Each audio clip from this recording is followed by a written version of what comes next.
Hi friends, അസ്സാം വലൈക്കും. ഇന്ന് ഞാനൊരു ചിക്കൻ ബിരിയാണിയുടെ റെസിപ്പി ആയിട്ടാണ് വന്നിട്ടുള്ളത്. നമുക്ക് പെട്ടെന്ന് തന്നെ തയ്യാറാക്കിയെടുക്കാം.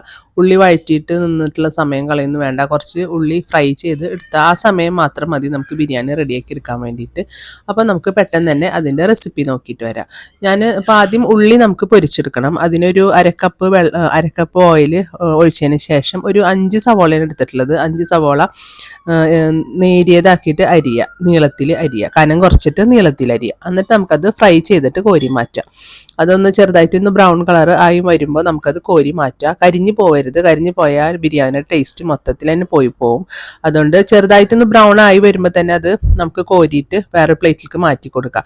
നമ്മൾ ഉള്ളിയെല്ലാം പൊരിച്ച് മാറ്റി വെച്ചിട്ടുണ്ട്. ഇനി നമുക്ക് അതേ സെയിം പാൻ തന്നെ എടുക്കുക. ആ സെയിം എണ്ണയിൽ നിന്ന് ബാക്കിയുള്ള എണ്ണ ഫുള്ള് മാറ്റിയതിന് ശേഷം ഒരു 3 ടേബിൾ സ്പൂൺ എണ്ണയിൽ വെക്കുക.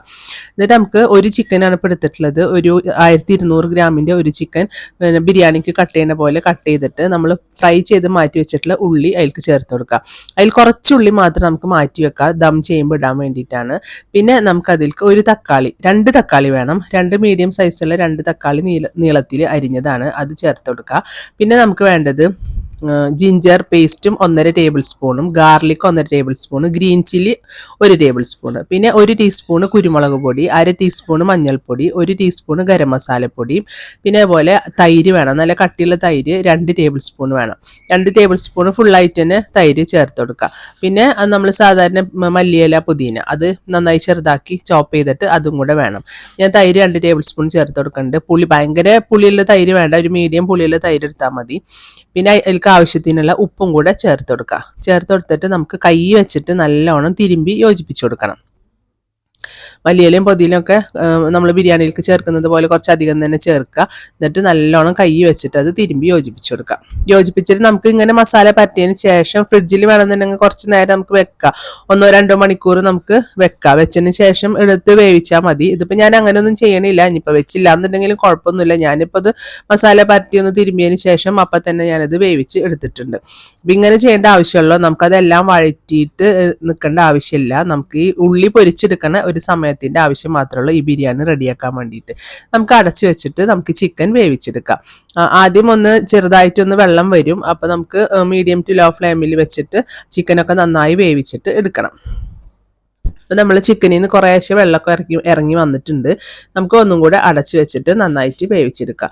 അപ്പോൾ അതിലുള്ള തക്കാളിയും ഉള്ളിയും എല്ലാതും അലിഞ്ഞിട്ട് നല്ല അടിപൊളിയായിട്ട് കിട്ടും കേട്ടോ. നമ്മൾ സാധാരണ ബിരിയാണി വെക്കണതിനേക്കാളും നല്ല ടേസ്റ്റ് ഉണ്ട് ഈ ബിരിയാണി. അപ്പോൾ നിങ്ങളെല്ലാവരും ഈ രീതിയിലൊന്ന് ട്രൈ ചെയ്ത് നോക്കണം. നമ്മളെ ചിക്കനിൽ നിന്ന് നന്നായി വെള്ളമൊക്കെ ഇറങ്ങി വന്നിട്ടുണ്ട്. ചിക്കൻ അധികം വെന്തിട്ടില്ല, ഒന്നും കൂടി വേവാനുണ്ട്. അപ്പോൾ ഒന്നും കൂടെ അടച്ചു വെച്ചിട്ട് നമുക്ക് ചിക്കൻ വേവിച്ചു കൊടുക്കാം. നമ്മൾ ചിക്കൻ നന്നായിട്ട് വെന്ത് റെഡി വന്നിട്ടുണ്ട്. ഇത്തിരി വെള്ളം അതിലുണ്ട്, അത് ഇരുന്നോട്ടെ, കുഴപ്പമില്ല. നമുക്കത് മാറ്റി വെക്കാം. ഇനി നമുക്ക് ചോറ് ഉണ്ടാക്കിയെടുക്കാം. ചോറ് ഉണ്ടാക്കാൻ വേണ്ടിയിട്ട് വലിയൊരു പാൻ വെച്ചിട്ട് അതിലേക്ക് ഞാനൊരു 3 ടേബിൾ സ്പൂൺ നെയ്യ് ചേർത്ത് കൊടുക്കുന്നുണ്ട്.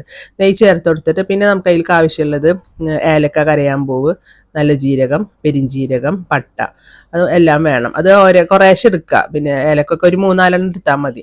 പിന്നെ 4 കപ്പ് അരിയാണ് ഞാൻ എടുത്തിട്ടുള്ളത്. 250 ml കപ്പിൽ 4 കപ്പ് അരി കഴുകി വൃത്തിയാക്കിയിട്ട് ഊറ്റി വെച്ചതാണ്. വെള്ളത്തിലൊന്നും ഇട്ട് വെക്കണ്ട, കഴുകിയിട്ട് അപ്പം തന്നെ ഊറ്റിയിട്ട് നമുക്കിത് ഒന്ന് വറുത്തെടുക്കാം. ആ നെയ്യിലൊന്ന് ജസ്റ്റ് ഒന്ന് ഒരു 2-4 മിനിറ്റ് നേരം വറുത്തെടുക്കുക. വറുത്തെടുത്തതിന് ശേഷം നമുക്കിനി അതിലേക്ക് തിളച്ച വെള്ളമാണ് ഒഴിച്ചു കൊടുക്കേണ്ടത്.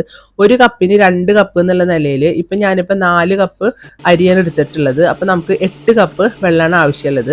അപ്പോൾ ഇത് വറുത്തെടുക്കുന്ന സമയത്ത് നമ്മൾ കെറ്റിലിൽ വെള്ളം തിളപ്പിക്കാൻ വേണ്ടി വെക്കണം. കെറ്റിൽ ഇല്ലാന്നുണ്ടെങ്കിൽ അപ്പുറത്തെ ഗ്യാസുമ്മ വെള്ളം തിളപ്പിക്കാൻ വേണ്ടി വെക്കണം. വെച്ചിട്ട് നമുക്ക് ആ തിളച്ച വെള്ളം അതിൽ ഒഴിച്ചു കൊടുക്കുക. ഒഴിച്ചിട്ട് ആവശ്യത്തിനുള്ള ഉപ്പ് ചേർത്ത് കൊടുക്കുക. പിന്നെ അതിലേക്ക് ഒരു ടേബിൾ സ്പൂണ് ലെമൺ ജ്യൂസും കൂടെ ഒഴിച്ചു കൊടുക്കുക. ഒഴിച്ചു കൊടുത്തിട്ട് നമുക്ക് അത് അടച്ച് വെച്ചിട്ട് വേവിക്കാം. അതൊരു മീഡിയം ഫ്ലെയിമിൽ വെച്ചിട്ട് അടച്ച് വെക്കണം.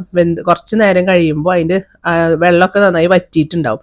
കുറച്ച് വെള്ളത്തിൻ്റെ അംശം അതിലുണ്ടാവും. ഇനി നമുക്കത് ഗ്യാസ് ഓഫ് ചെയ്യാം. ഓഫ് ചെയ്ത് ഇട്ടിട്ട് ഒരു 10 മിനിറ്റ് കഴിഞ്ഞിട്ട് നമുക്ക് ഇളക്കി നോക്കിയാൽ മതി. അപ്പോൾ ഫുള്ള് വെള്ളമൊക്കെ വറ്റിയിട്ട് നല്ലോണം ചോറ് വെന്ത് അടിപൊളിയായിട്ട് കിട്ടിയിട്ടുണ്ടാവും.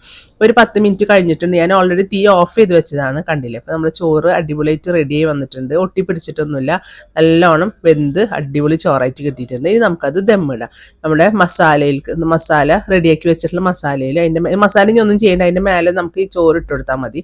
അത് ദമ്മൊന്ന് നന്നായിട്ട് ചോറ് ഇളക്കിയതിന് ശേഷം ആ ചോറ് അതിൻ്റെ മേലേക്ക് ഇട്ട് കൊടുക്കുക.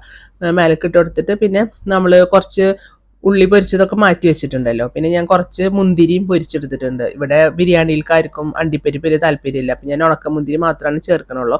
അപ്പോൾ ഫുള്ള് ചോറ് അതിൻ്റെ മേലെ ഇട്ട് കൊടുത്തതിന് ശേഷം ഫ്രൈ ചെയ്ത ഒണിയനും പിന്നെ അതുപോലെ കുറച്ച് മല്ലിയിലയും പുതിനയും ഉണക്കമുന്തിരിയും എല്ലാതും കൂടെ ചേർത്ത്, നിങ്ങൾക്ക് അണ്ടിപ്പരിപ്പ് വേണമെന്നുണ്ടെങ്കിൽ അണ്ടിപ്പരിപ്പും കൂടെ ചേർത്ത് കൊടുക്കുക. പിന്നെ അതിൻ്റെ മേലെ കുറച്ച് ഗരം മസാലപ്പൊടിയും കൂടെ ചേർത്തിട്ട് അടച്ച് വെച്ചിട്ട് നമുക്കത് ദം ചെയ്തെടുക്കാം. ഇനി അതിൽ നെയ്യും എണ്ണൊന്നും ചേർക്കേണ്ട ആവശ്യമില്ല. നമ്മൾ ഓൾറെഡി പിന്നെ നെയ്ച്ചോറ് നെയ്യൊക്കെ ഇട്ടിട്ടല്ലേ ചെയ്തിട്ടുള്ളത്. അപ്പോൾ അതുകൊണ്ട് അതിൻ്റെ ഒന്നും ആവശ്യമില്ല. ഇപ്പം നമ്മൾ ദമ്മിട്ട് ഒരു 10-15 മിനിറ്റ് നേരം ദമ്മിട്ടതിന് ശേഷമാണ് ഇപ്പോൾ ഇത് കണ്ട അടിപൊളി സൂപ്പർ ടേസ്റ്റിലെ ബിരിയാണിയാണ്. നിങ്ങളെല്ലാവരും ട്രൈ ചെയ്തിട്ട് ഫീഡ്ബാക്ക് അറിയിക്കണം.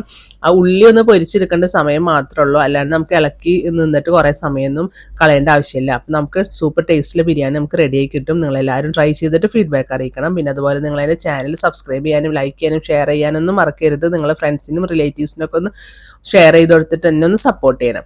കണ്ടില്ലേ, സൂപ്പർ അടിപൊളി ബിരിയാണി റെഡിയായി കിട്ടിയിട്ടുണ്ട്.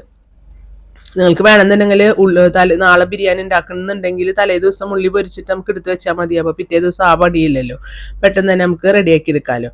അപ്പോൾ നിങ്ങൾ റെഡിയാക്കിയിട്ട് ഫീഡ്ബാക്ക് അറിയിക്കണം. ഇനി പുതിയൊരു റെസിപ്പി ആയിട്ട് വരാം. താങ്ക്